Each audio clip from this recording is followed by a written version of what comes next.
Sesuai dengan tema kemerdekaan kali ini yaitu Indonesia Maju dan Bangga Buatan Indonesia, Toko Karnus dengan bangga mempersembahkan produk spesial yang juga akan membantu memerdekakan para petani kita. Baik, langsung saja kita menuju ke acara puncak di hari ini, yakni launching yang akan langsung disampaikan oleh Bapak Iwan Beni Purwowidodo STP. Kepada beliau, kami silahkan. Baik Bapak Ibu, kita masuk ke acara utama, yaitu launching produk baru di Toko Karnus. Nah, produk yang akan kami launching itu adalah produk beras Karnus, di mana beras ini mempunyai spesifikasi yang sangat unik dan bisa menjadi beras fortifikasi bekatul pertama kali di dunia. Sehingga ayo kita song-song, kita siarkan bangga buatan Indonesia. Nah Bapak Ibu, sebelum kita launching, saya ingin memberikan sedikit prolog tentang apa itu beras Karnus dan apa latar belakang yang kenapa kami membuat beras Karnus dan kenapa ini beras sangat unik. Nah, coba saya berpikir begini Bapak Ibu. Pada zaman dahulu, nenek kakek saya, mungkin juga nenek kakek Bapak Ibu, yang sekarang mungkin usia 40 tahun, berarti kakeknya mungkin usia dulunya mungkin kelahiran tahun 20-an ya. Zaman dahulu itu kalau saya main ke teman kakek nenek saya, itu mereka tidak menyimpan beras. Mereka menyimpan padi. Kemudian mereka itu baru akan memasak, akan menumbuk padi itu seperlunya untuk dimasak jadi nasi. Kemudian saya amati waktu saya masih kecil, itu beras hasil tumbukan berwarna coklat. Dan kemudian saya lihat nenek saya, kakek saya usianya 100 sekian tahun. Dan saya jangan mendengar mereka sakit macam-macam. Kemudian coba kita lihat zaman kita sekarang. Zaman dahulu kita menyimpan dalam bentuk padi, kita menyimpan dalam bentuk beras. Zaman dahulu ditumbuk sepenuhnya kita stok dalam waktu mungkin 1 bulan dalam rice box ya. Dulu berasnya itu warna coklat, kita putih warnanya. Terus sekarang dilihat dari kesehatan, masyarakat saat ini sangat mudah sakit. Nah, dalam setiap produk yang dijual di Toko Karnus, itu mempunyai filosofi yang sangat tinggi Bapak Ibu. Ada kajian ilmiah yang mendalam, bukan cuma sekedar rasanya enak dilihat oleh mata, bukan. Tapi kami berpikir, apabila kita membuat satu produk, menjual satu produk, harus pada tendensi siapa yang mengkonsumsi terakhir produk itu. Kalau manusia yang makan ya sel. Nah, saya persingkat ke dalam beras. Ini beras dimakan oleh manusia. Maka beras ini harus baik pada tubuh manusia. Apa kriteria bahwa beras itu baik untuk tubuh manusia? Kriterianya adalah karena manusia ini adalah sekian triliun sel, maka beras ini harus dimakan oleh sel nanti ujung-ujungnya.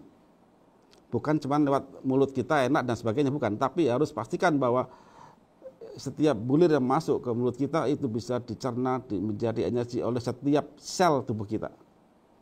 Nah, apa rumusnya Bapak Ibu? Semua orang tahu kalau kita bicara tentang nasi, itu pasti karbohidrat. Pasti ada glukosa. Glukosa plus oksigen jadi CO2 plus H2O plus energi, ini rumus intinya. Nah sekarang bagaimana tentang beras? Nah sini saya sedikit ilmiah. Kalau di dalam Karnus pasti kita bicara ilmiah, bukan sekedar enak-enak di tingkat lidah, kemudian matanya orang marketing akan membranding dan sebagainya, menipu konsumen dan sebagainya. Enggak, kita langsung bicara ke tendensi aktual. Kalau kita bicara manusia, makanan manusia, maka kita harus bicara tingkat sel. Bukan sekedar bicara tentang tingkat mulut dan tingkat mata. Oke, ini beras, karbohidrat. Maka untuk masuk dalam sel, maka dia harus dari glukosa. Saya lagi, sel itu bagian mesin. Di bagian utama ruang bakar sel itu namanya mitokondria. Mitokondria itu hanya bisa menerima asetil-CoA. Nah, sebelum jadi asetil-CoA harus dibuat jadi asam pirufat dulu. Asam pirufat, kemudian masuk ke asetil-CoA, baru kemudian masuk ke ruang bakar sel, menjadilah energi. Nah, di sini akan keluar namanya CO2, di sini akan keluar H2O. Plus ATP energi di sini. Nah, Bapak Ibu, glukosa menjadi asetil-CoA itu butuh enzim. Maka beras yang kita makan harus punya protein. Ingat di situ. Enzim dibuat dari asam amino. Asam amino dibuat dari mana? Dari protein yang dipecah oleh asam lambung. Otomatis dalam hal ini kalau kita makan karbohidrat, maka pastikan dia ada proteinnya. Yang kedua, kita di dalam proses perubahan dari asetil CoA menjadi ATP, jadi ke sini itu butuh namanya koenzim atau katalis. Kalau dalam bahan bakar mobil itu namanya pematik busi. Nah, itu adalah NAD+, nikotinamid adenin dinukleotid, ya, itu bahasa planetnya, ya. Nah, otomatis beras yang kita makan harus punya bahan bakunya, yaitu niacinamide untuk bahan baku nikotinamid tadi. Nah, Bapak Ibu, pernahkah Anda berpikir tadi sana? Pernahkah Anda berpikir sana? Dan itu jawaban, kenapa beras zaman dahulu orang padi disimpan, ditumbuk, dimakan orang itu sehat dibandingkan zaman sekarang. Karena beras setiap hari Anda makan, Bapak Ibu. Kalau dia tidak punya skema yang tadi, maka dia akan sulit dicerna oleh tingkat sel Anda. Nah, apa summary-nya? Ini beras, kalau dia rendah protein, tidak punya niacinamide, maka dia dalam bentuk beras miskin nutrisi. Raskin, Bapak Ibu. Raskin. Meskipun merek Anda merek macam-macam, warnanya kuning, hijau, biru, hitam, tapi kalau dia dihilangkan kofaktornya, maka dia miskin. Paling Anda bicara tentang serat, paling Anda bicara tentang beras hitam itu lebih sulit dicerna. Anda tidak bicara tentang konteksnya di sini. Maka artinya apa? Setelah Anda makan tiap hari beras miskin, maka Bapak Ibu akan terkena penyakit generatif dalam waktu jangka panjang, ditambah jika lambungnya itu netral, kena obat mah. Diabetes, hipertensi, stroke, dan lain-lain. Jadi apapun warna beras yang kita makan, tapi kalau kekurangan dua hal di atas, maka dia masuk ke beras miskin. Jadi ini highlightnya. Nah, Ibu, bagaimana solusinya? Di mana letaknya dalam padi tadi? Di mana letak dua faktor dari sekian banyak faktor? Saya ambil dua saja dari dua hal yang penting dari padi yang saya tampilkan di beras kardus. Di belakang itu masih banyak lagi yang lain. Jadi kalau kita lihat tanaman padi, ini tanaman padi. Kemudian coba mungkin Bapak Ibu yang pernah di desa, ya, atau kalau lagi jalan-jalan lintas alam, coba lihatlah tanaman padi, ambillah satu bulirnya. Di sini ada sekam, kemudian di sini ada semacam antara sekam dengan biji itu ada yang bekatul, ya, ada namanya bekatul. Nah, nutrisi tadi itu ada di dalam bekatul, Bapak Ibu. Tapi perlu Bapak Ibu pahami bahwa pada saat padi ini kita pecah kulitnya jadi sekam dan beras coklat, bekatul ini dalam hitungan jam maka akan men-trigger pemecahan minyak bekatul menjadi free fatty acid dalam hitungan jam, Bapak Ibu. Sehingga dalam hitungan 2, 3, sampai 5 jam kadar free fatty acid bekatul itu akan naik ke 50%. Dengan tingginya free fatty acid plus oksigen, maka dia akan tengik.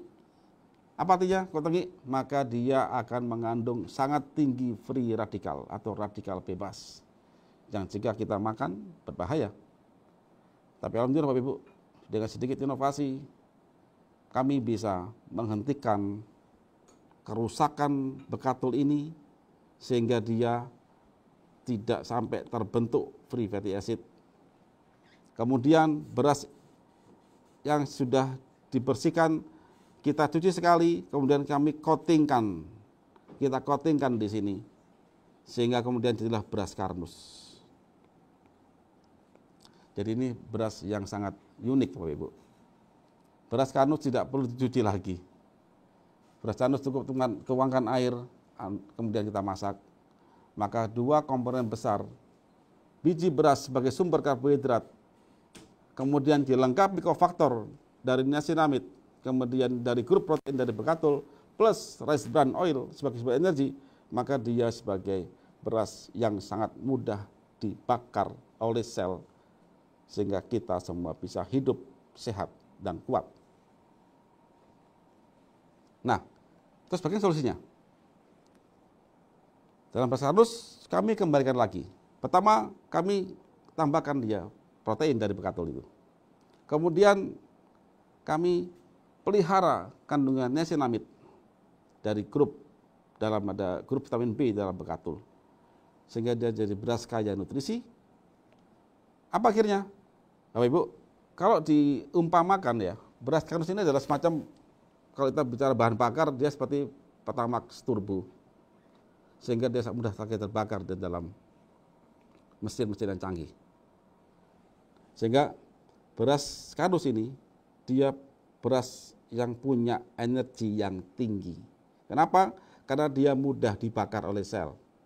Percuma Bapak Ibu kasih bahan bakar atau beras atau makanan lain dalam tubuh kita, tapi jika sel itu tidak mampu memecahnya, meskipun secara hitungan Anda, yang saya makan punya 3.000 kilokalori, tetapi yang hanya bisa dicerna oleh sel cuma 1.000 kilokalori, yang lainnya kemana?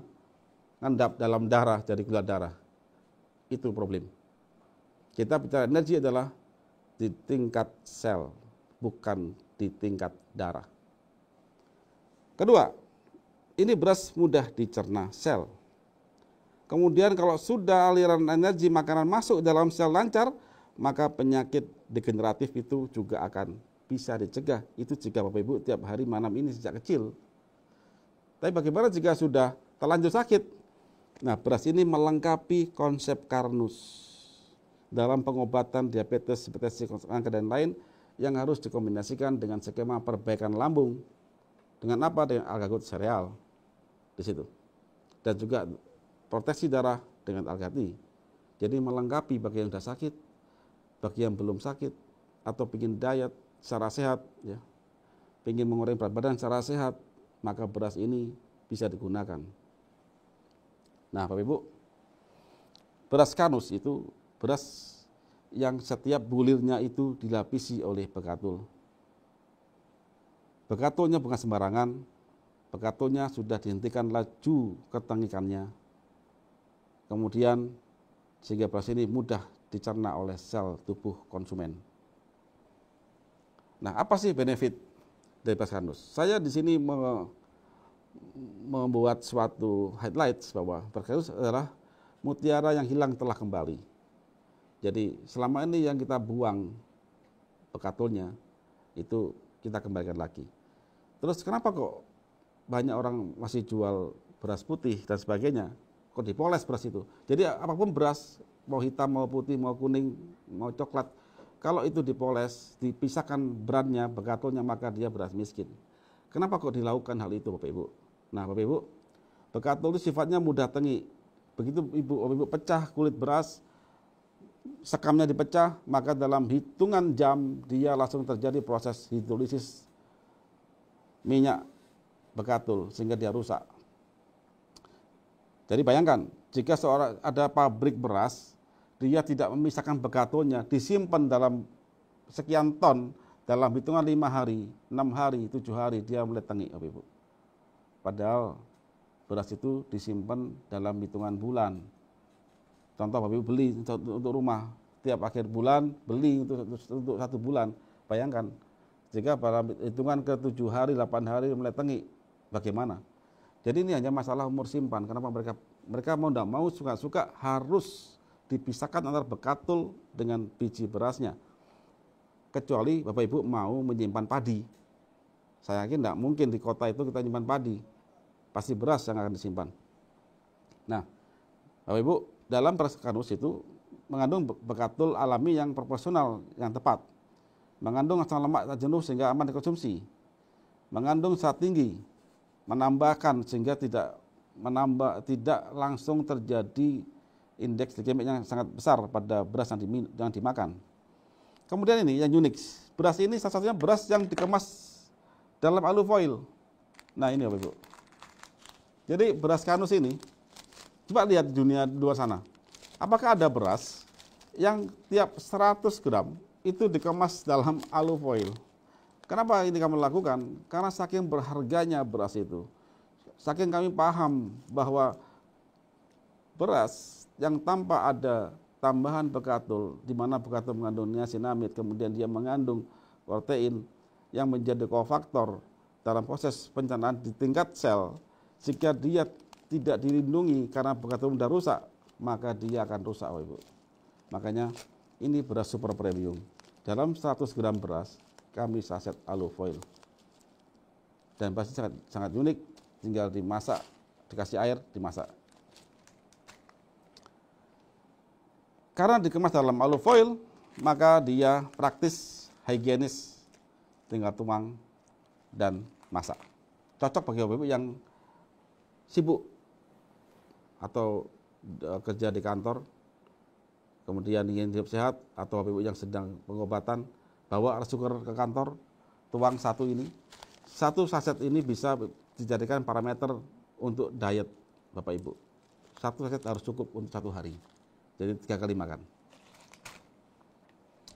Nah, Bapak Ibu, sudah saatnya keluarga kita semua mulai hidup sehat. Segera ganti beras Anda ke beras Karnus. Bawalah keluarga Anda kepada kualitas kesehatan dan kehidupan yang lebih baik. Ayo kita siarkan. Saya tidak hanya menginginkan beras ini hanya dijual di negeri kita, saya tidak mau itu. Saya inginkan Bapak Ibu sebagai insan Toko Karnus harus segera mensiarkan ke luar negeri. Kita Toko Karnus adalah outlet seperti semut-semut kecil yang sangat tajam, yang sangat ganas, yang bisa mengekspor, setiap diri bisa mengekspor, kirim ke relasi dimanapun mereka berada. Mereka bayar pakai dolar ke negeri kita kirim pakai pos antar negara. Dan harga beras kita sangat terjangkau di mata mereka. Dan saya yakin di negeri kita, bagi mereka yang paham, bagi mereka yang sadar tentang ini, beras ini sangat murah.